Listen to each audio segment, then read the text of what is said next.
Hello friends, it's Suzanne here from sunstampin.com. Welcome to the 12-part mini-series called Crafting at the Lake House, the September 2023 version. In this mini-series, I am going to demonstrate 12 projects plus 3, yes, you heard it right, 3 bonus projects that were designed for these attendees. Now, in the past, I had shared the event venue with you, but today I am sharing the faces and excitement of the attendees. We had a really special time together. Lots of laughter, fun, food, and goodies.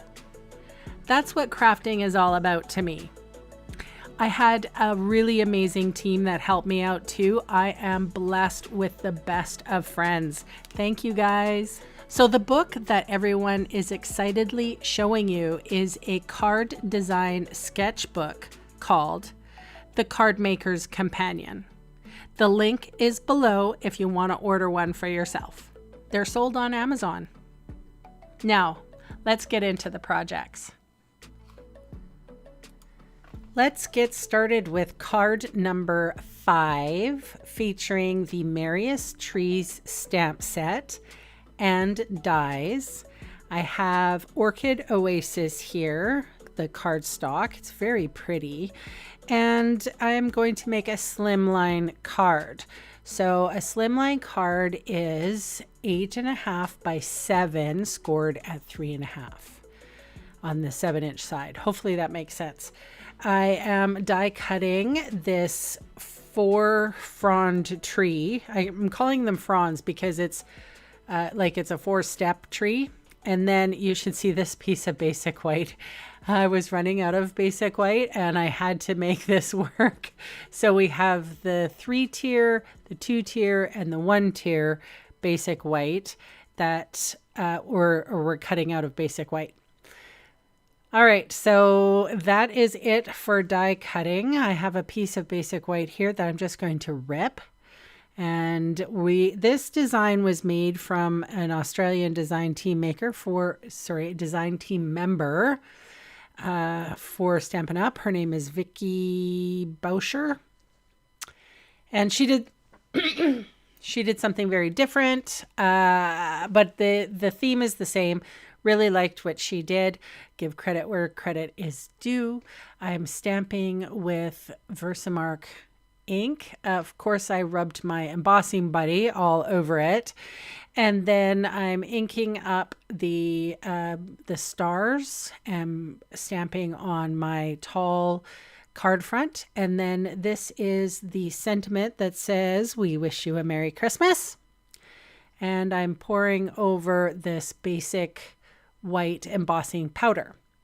And I'm using my Embossing Additions toolkit. So that's the tray, the little brush thing that I'm smacking my paper with, and the tweezers that I'm going to use here and not burn myself.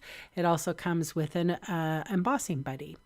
So all of those things that make heat embossing easier, but you don't have to use any of them. I mean, for the longest time when I started out, I was using coffee filters, even though I don't have a percolated coffee maker. I use a French press most of the time. But yeah, so, you can dump the embossing powders into your coffee filter if you have. So don't feel like you have to get all the things. Although I have a little bit of problem with that. I might need psychological help. I have full set syndrome.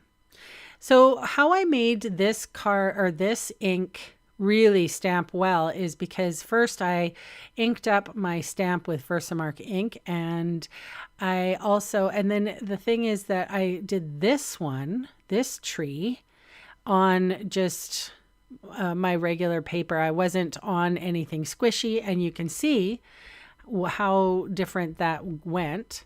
And it almost, like, it doesn't matter because there's trees going over top of it, but I think with a larger stamp like that, you want to make sure that you're stamping on a piercing mat or some extra paper.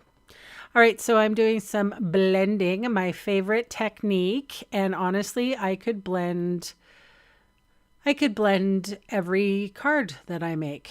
But I don't, I'm trying to give variety and inspiration to those of you who may not like ink blending. So what I have underneath my ink blending pieces is a piece of paper that has been laminated. So it is a non-porous surface. It makes ink blending a lot easier. And I know that there's all sorts of ink blending ink plastic pieces for sale. You can, go crazy with it. I just laminated this and it works out perfectly. I'm able to pick some ink up off of that little non-porous section. And as you see here, I did the edges of the card. I did the bottom edge of my snowbanks. Now I'm doing the edges of my little sentiment tree. And the one really neat thing that I'm going to do here is I'm going to build my tree and this white tree. And so basically I just want to touch sort of the middle of the fronds. Are they fronds? They're branches. I want to make it look like there is snow on the edges of the branches. And I'm going to build this tree up. So I know that I can leave a little bit of white here. And you'll see when I put it on top, do you see how it's looking like it has snow on the edges of the branches? You can use your imagination here, squint your eyes a little bit, and you'll see where I'm coming from. And I use my smaller blending brush, and it's funny, the smaller ones are softer. They feel softer than the bigger ones. I don't know why.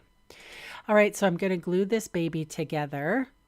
So the third tier is the bottom, and then the second tier goes on top, and then the first tier goes on the very tippy top, and there is my blue spruce tree with snow on the edges. Fancy. All right, so here are my hills, and I'm going to adhere them. I want to cover as much space as I need to. I also want to make sure that white is showing and blue is showing. I'm trying to cover up my little mistake there. Flipping it over, trimming off the excess with my paper snips. And then I am going to adhere this eventually to my card base right here. And sometimes fast fuse is so sticky that it rips the paper.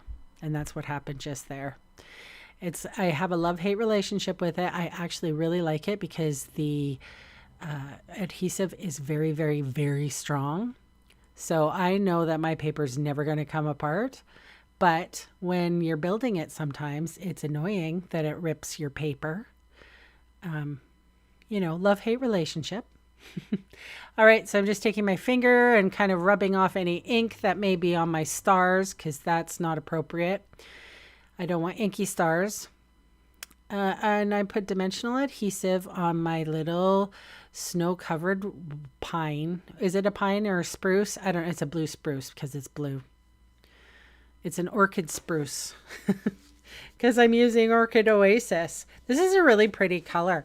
Sometimes I get sick of Night of Navy and I don't want it to be too dark. And this was kind of like the perfect color. Vicky, who designed this card, her design is very different, very much cleaner, way better than this one.